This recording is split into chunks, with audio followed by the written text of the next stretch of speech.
প্রাক্তন কেন্দ্রীয় স্বরাষ্ট্র প্রতিমন্ত্রী দিনহাটা আদালতে হাজিরা। বললেন, মামলা গোটাটাই রাজনৈতিক প্রোপাগান্ডা। পুরনো এক মামলায় হাজিরা দিতে মঙ্গলবার দিনহাটা মহকুমা আদালতে উপস্থিত হন প্রাক্তন কেন্দ্রীয় স্বরাষ্ট্র প্রতিমন্ত্রী নিশীথ প্রামাণিক। মঙ্গলবার দুপুরে তিনি আদালত প্রাঙ্গণে পৌঁছান। দিনহাটার গীতালদহে 2018 সালে সংঘটিত এক রাজনৈতিক হত্যাকাণ্ডের মামলায় আদালতে হাজিরা দিতে আসেন তিনি। পূর্ববর্তী অভিজ্ঞতার কথা মাথায় রেখে এদিন আদালত চত্বরে আঁটোসাঁটো নিরাপত্তা ব্যবস্থা গ্রহণ করে দিনহাটা থানার পুলিশ। আদালতে হাজিরা দেওয়ার পর সাংবাদিকদের উদ্দেশ্যে নিশীথ প্রামাণিক এই মামলাকে গোটাটাই রাজনৈতিক প্রোপাগান্ডা আখ্যা দেন। তিনি দাবি করেন, এই মামলায় এখনো পর্যন্ত সারা দেশে কারো কোনো সাজা হয়নি, গোটাটাই রাজনৈতিক প্রোপাগান্ডা।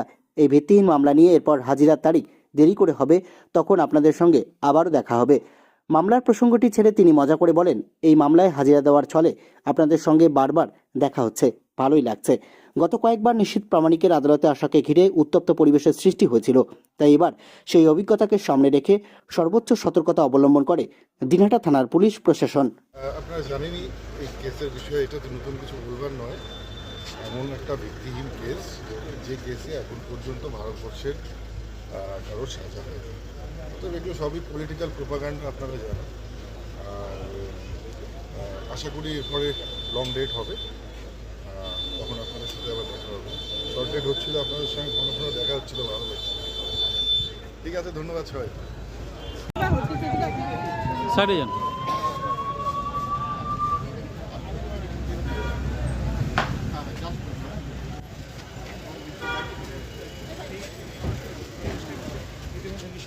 চলে এসেছে, আমরা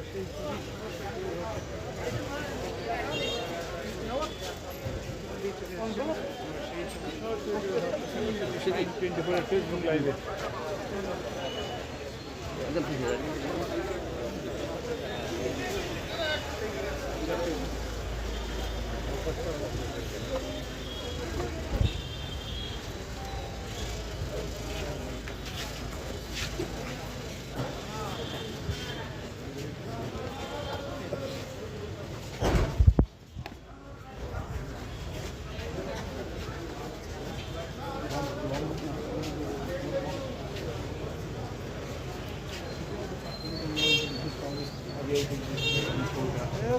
তবে আমরা সেই